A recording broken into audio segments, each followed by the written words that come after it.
Good morning, students. Welcome to all 4C learning classes. We are still with economics first year. Total year we are going to be in the economics first year only. Unit 4th, production analysis, 4th chapter.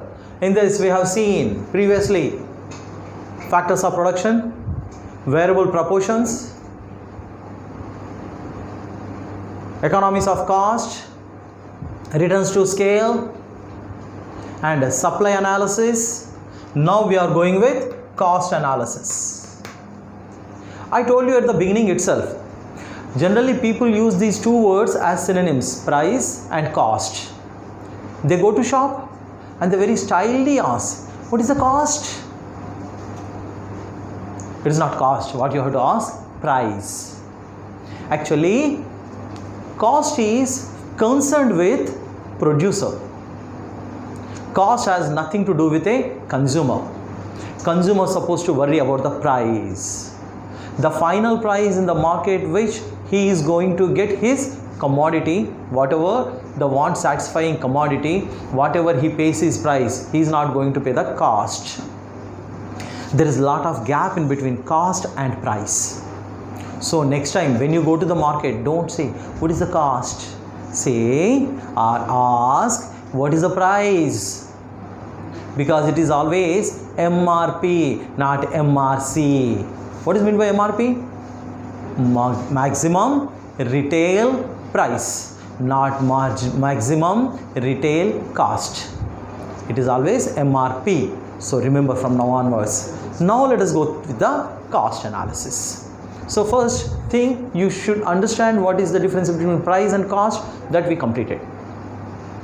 Price means what a consumer pays for the good which he purchases and satisfy his want. That payment is called as price.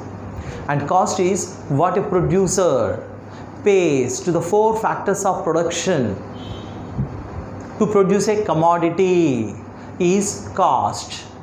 Like here in this college, our chairman sir is paying plenty of salaries, rents, interest, all these things comes under what? Cost.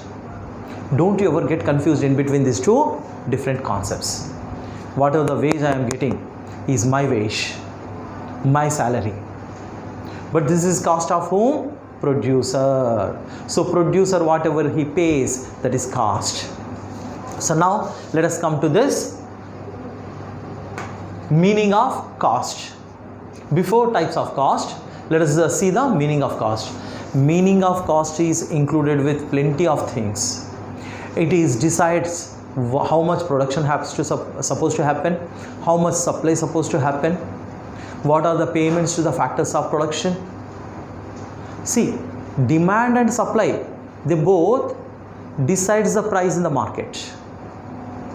Demand and supply decides the price in the market. And cost decides whether to increase the production or decrease the production,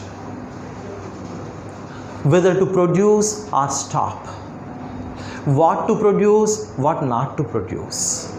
It's a different problem which we generally use very liberally, cost and price.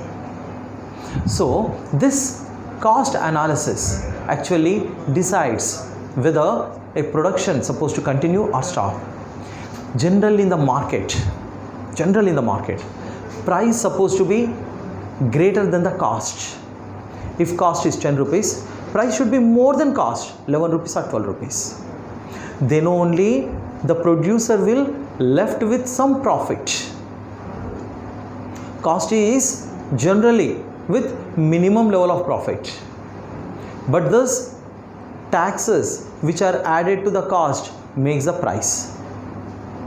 Once I told you, simple thumbs up small bottle which is produced with a cost of 12 rupees, 3 or 4 rupees, not more than 4 rupees, 3 or 4 rupees. You are purchasing at a price of 12 to 15 rupees. Why this gap? Why it is not equivalent to the cost? Because on this cost they will add plenty of things. like excise tax, and sales tax, transportation cost, everything adds. So the price goes on inflating. It goes become bigger, and one day it will become a big, huge amount. So that's why here cost is different, price is different. So everything in the market will be decided indirectly by this cost. Now we will see different types of costs. There are three types of costs. One is money cost, that is included with external and internal cost. What is actually meant by money cost? Whatever a producer spend out of his pocket to purchase the things, that is simply called as money cost.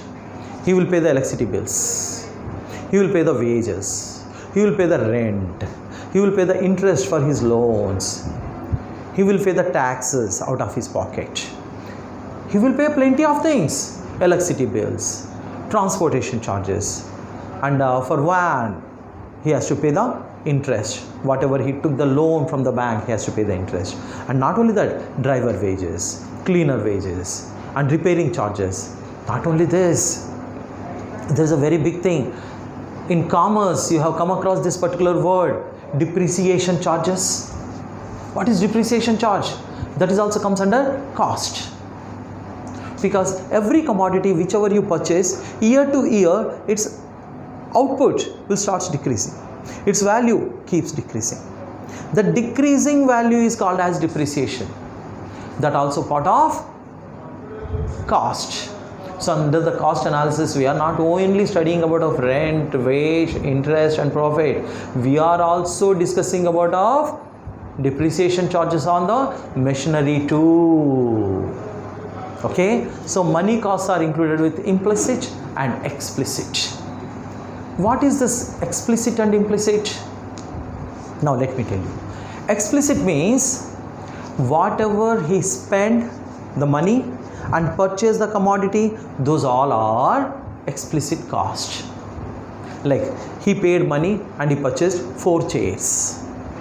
Explicit cost. He wanted a bike, so he purchased a bike by paying 70,000 rupees, that is an explicit cost. For chairs, he paid 4,000 rupees, explicit cost. He paid salary to the worker, 5,000 rupees, that is explicit cost. Okay, and anything, money goes outside, that is explicit cost. Then what is implicit cost? Simple, whatever I told you just now, I will show you the same things. He got 4 chairs at home which are not he's using. They are uselessly put into the storeroom. If he get those 4 chairs into the business, see his 4,000 didn't go outside, but 4 chairs which belongs to his house are in the shop or in the business center. So those 4 chairs expenditure is implicit cost. You got it? If he purchases by paying 4,000, explicit. If he get 4 chairs from home, that it is implicit. 1. I told you 70,000 and bike. Instead of that, he got 2 bikes. 1 bike for himself, another bike he given to his employee and using it for the business purpose. Implicit cost. If he purchases from outside, didn't he have to pay that amount? That is implicit cost. And just now I told you, if he employ someone and he pays 10,000 rupees, then it is explicit cost. Instead of that, his retired father told him that, okay, I will come into the shop and I will sit there. I have to pass the time anyway. I will sit from morning 9 o'clock to evening 6 o'clock. You don't need to pay me anything, beta. I will take care of your business. See, you are not paying any salary to your father. But if you appoint someone, you are supposed to pay, right? Even though if you are not paying, it turns to implicit cost. Explicit, what goes out. Implicit, what comes from home. His personal things. Now do you understand what is money cost? Money cost is included with 2 things. Money cost is with explicit cost and implicit cost. Next, what is real cost? This is being explained by Alfred Marshall. In his opinion, real cost is what is paid by the landowner. He sacrifices his land for the utilization of someone else. He is losing the utility of that land for some days. He is sacrificing the utilization of that land for some days. For that, he is supposed to get something back. But whatever he is getting is to a side, but he sacrificed utilization of that land is a real cost. Labor has to work hard. I'm not saying dumbbells work. Lot of work he has to do. In that work, he put lot of efforts, and he sacrificed the time which he has supposed to spend with the family. All those things, those sacrifices, and he sacrifices his leisure time. All those sacrifices are real cost. Real cost is included with the sacrifices of landowner and sacrifices of labor, and the person who is sacrificing his wants and needs and is collecting the amount excuse me, and giving it as a loan, he sacrificed plenty of things. All those sacrifices comes under real cost. So money lender is also sacrificing plenty things. He cannot use that money for that particular period of time. That is a sacrifice. For all these sacrifices, whatever he is getting back is not at all counted in money, but that is a real cost, what is being paid by that money lender. And fourth one, organizer. He really thinks 24 hours about his business. He sacrifices total lifetime into that one, and after that he faces big risk. He may get profit, he may get losses. Those all sacrifices comes under real cost. I hope you are watching your textbook. See them, the same things are in your textbook. Okay, next one is opportunity cost. This is a little bit difficult thing, a complicated thing. Opportunity cost. Opportunity cost is simply next best alternative use for any factor. For example, I am a factor. I can do teaching in a school or in the college. Previously I was working in a school. Let's assume. Previously I am working in a school. From that school I did come to junior college. See, what is my next best alternative use? School. If not this, my best alternative use is school. What I left? Foregone work is my opportunity cost. If I enter into a degree college from junior college, I leave this junior college and I go to degree college. When I am in the degree college, what is my next best alternative use? Junior college. That is foregone. I left. That is my opportunity cost as a labor. Okay, as a land piece. See, one agriculturist was going with paddy. He is cultivating rice. All of a sudden he changed his mode and he started producing cotton. See here, what he left? Rice. What is producing now? Cotton. So what he foregone? Rice. That is opportunity cost. What he left is opportunity cost, not what he is getting. Next best alternative use for that land is what? Rice. So that rice is the opportunity cost. That school is my opportunity cost. You are getting the point? So whatever we left, each and every factor, whatever it left is opportunity cost, because each and every factor got more uses, alternative uses. It did come in the first chapter. Lionel Robbins, alternative uses of the factors or means or sources. So I have alternative uses and you have alternative uses. Now you are in CEC or MEC. If you join in MPC, what you left? MEC. MEC is the opportunity cost. Or first you joined in MPC and then you converted to MEC, then MPC is the opportunity cost. In that way, this opportunity cost is calculated. Next, short run and long run cost curves. What are short run and long run cost curves? First, let us see what you can change in short period, what you can change in long period.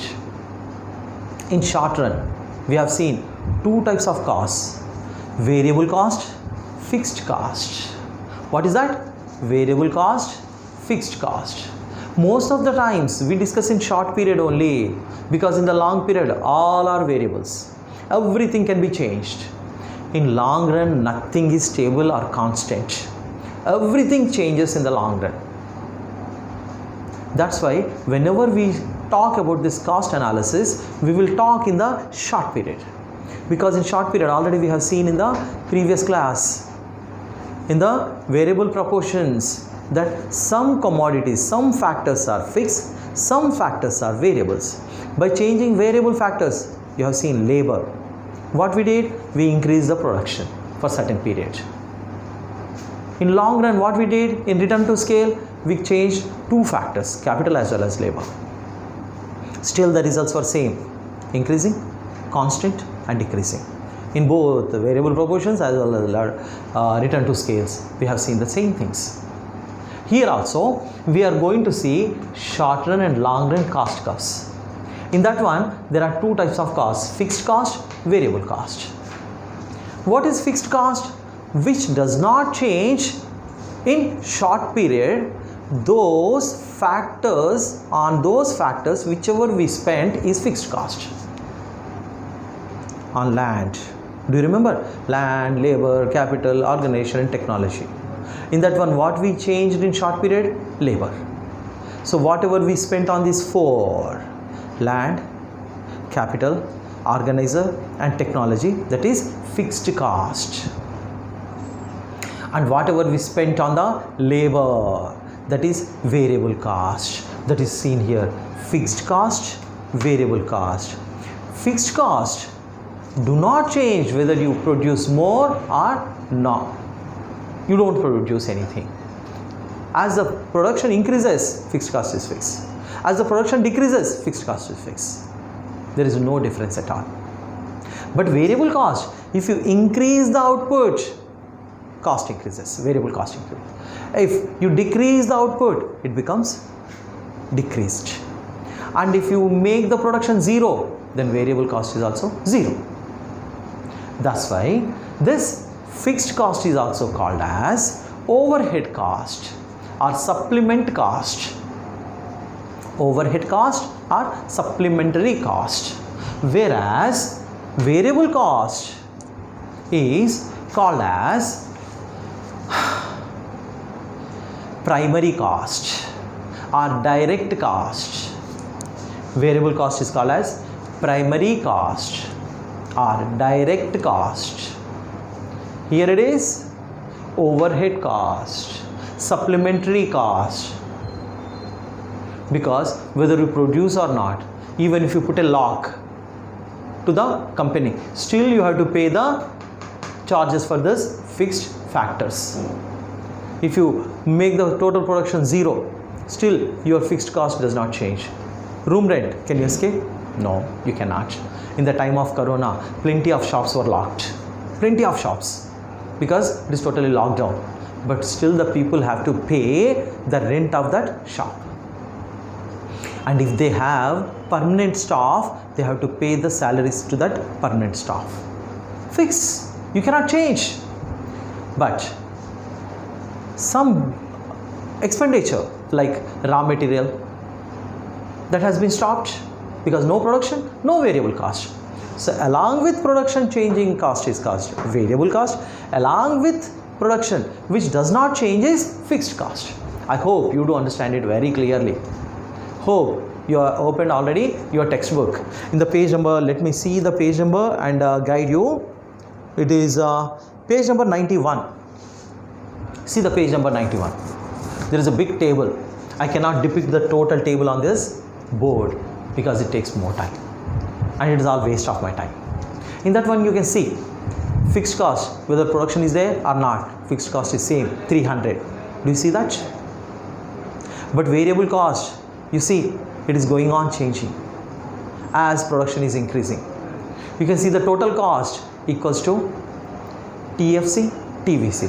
Total fixed cost and total variable cost. Total fixed cost and total variable cost makes the total cost. Can you see that? TFC, TVC, TC. And when you divide the total fixed cost with the quantity,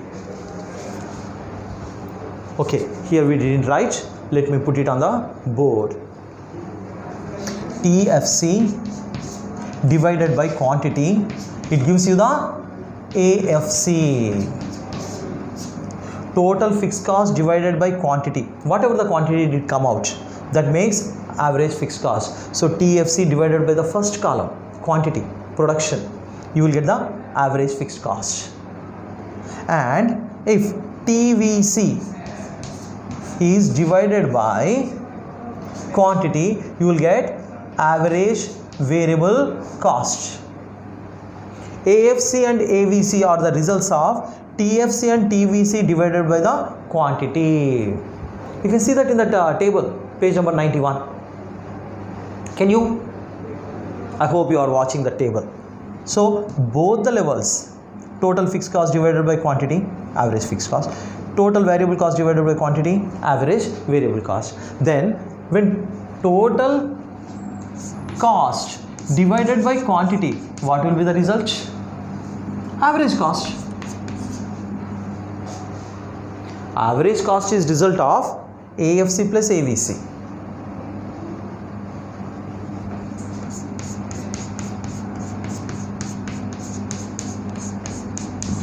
AVC, or total cost divided by the quantity, also average cost. This both makes the same result. In this way or that way, they will get the same result. You are getting the exact point now? So that total table, in that one we have this graph. We have shown the output, quantity output on x-axis, and different costs like TFC, TVC and TC on y-axis. Here we are showing this TFC, TVC, TC on this graph. Okay, now let us see how this happens.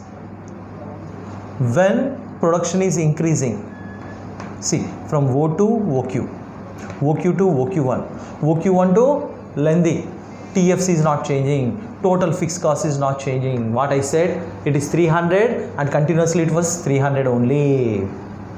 See, but when production is 0, see, TVC is 0, total variable cost is 0. No quantity, no TVC. But TC is result of what? TFC plus TVC. TFC plus TVC equals to TC, total cost. So we added TFC plus TVC. Now you can see the TC. Means whether you produce anything or not, total cost will be there. Total variable cost is 0 at this point. Total fixed cost is 300. When there is no production, TVC is 0, TFC is 300, TC is 300.